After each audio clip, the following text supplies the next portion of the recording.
Тот случай, когда скромные размеры компенсируются невероятной прыткостью.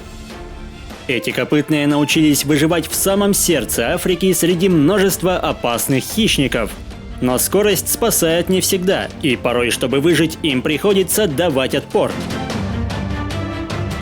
Привет, друзья! Вы на канале Время с пользой, и герой сегодняшнего выпуска – Газель Томпсона. Не забывайте подписываться на канал в Яндекс.Дзене, ссылка будет в описании. Несмотря на относительно скромный ареал обитания, газели Томпсона – одни из самых известных африканских копытных. При средней длине тела около метра их типичная масса всего 20-30 килограмм. Эти животные пасутся стадами, которые не имеют постоянного состава. Они то и дело распадаются или объединяются в более крупные. Самые сильные самцы даже имеют собственные участки. Они помечают свои скромные владения и активно защищают их от конкурентов. Хотя это лишь демонстрация силы, и битвы проходят без нанесения травм. Но все ритуалы меркнут перед опасностью стать добычей хищника. Скорость газели Томпсона достигает 80 км в час, что позволяет взрослому здоровому животному оставить позади большинство местных хищников. И лишь один враг способен потягаться с этим копытным в забеге. Гепард обладает превосходным зрением, и даже расстояние в 5 километров не станет помехой для обнаружения потенциальной добычи. Когда маскировка теряет эффективность, хищник бросается в атаку. Но даже с учетом феноменальной скорости он далеко не всегда настигает цель. Ведь скромный вес и отточенные рефлексы позволяют газели моментально менять направление, что многократно усложняет задачу хищнику. Эффективное время погони не превышает 30 секунд.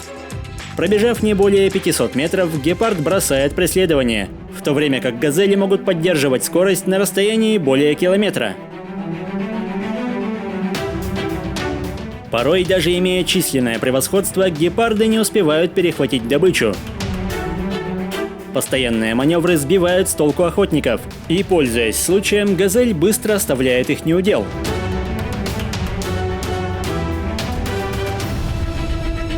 Но, несмотря на волю к жизни, убежать удается далеко не всем.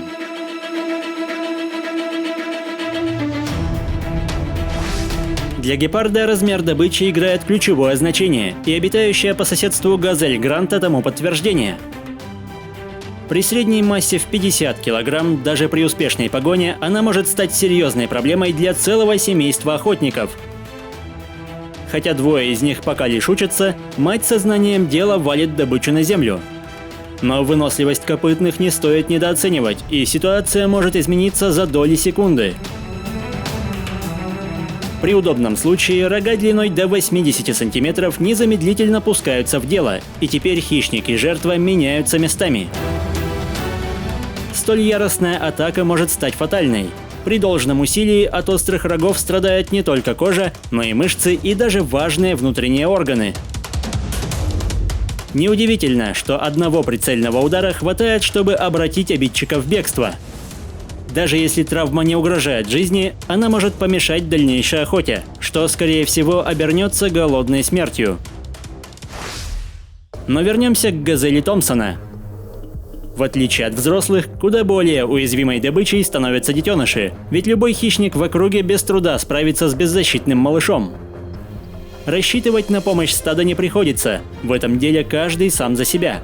Другие копытные просто уходят прочь, чтобы не навлечь лишнего внимания хищников. Опасность исходит даже от всеядных павианов, которые не прочь разбавить растительную диету свежим мясом.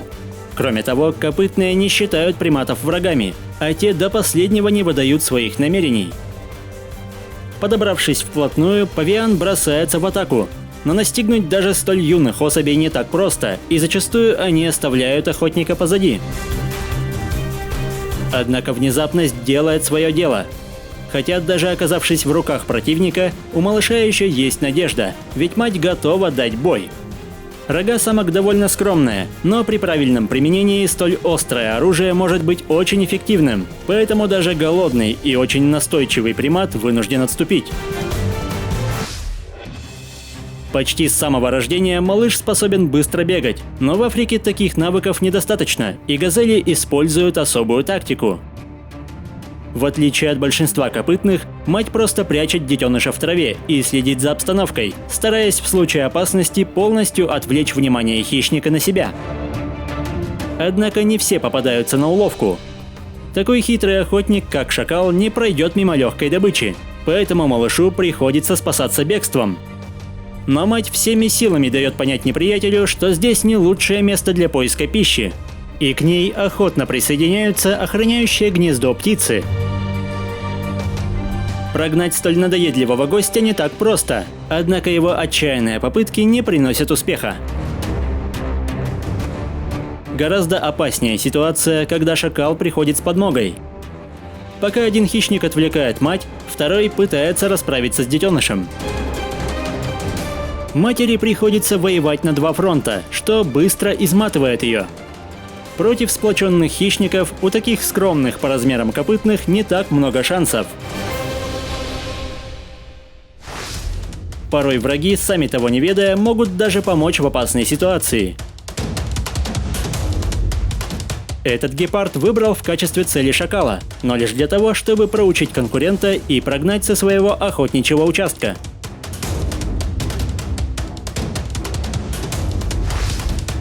Опасность быть съеденным поджидает даже в воде. Необходимость пересекать реки возникает нечасто, но здесь каждая секунда промедления может стоить животному жизни. Поэтому, набравшись смелости, газели с невероятной скоростью преодолевают водные препятствия. Наглядный опыт показывает копытным, что во владениях гигантских крокодилов лучше не задерживаться. То же самое касается и высокой травы. Любые места, где можно угодить в засаду, покидаются с невероятной прытью, ведь здесь могут скрываться львы и леопарды. Имея внушительную массу, последние не способны догнать столь быструю мишень, поэтому внезапная атака становится единственным шансом настигнуть цель, а любая заминка оборачивается провалом, ведь бдительная газель моментально скрывается из вида. Опасность таится и в небе. Порой матери приходится отбивать детеныша от птиц, размер которых превышает ее собственный. Хотя главной проблемой становятся все же гепарды. Порой их рацион до 90% состоит из газелей Томпсона. Однако куда больший урон популяции наносит вмешательство человека. Несмотря на все, численность копытных оценивается в более чем 200 тысяч особей, и пока эти грациозные создания не находятся под угрозой. Если выпуск вам понравился, поддержите его лайком, комментируйте, подписывайтесь и проводите время с пользой. До скорого!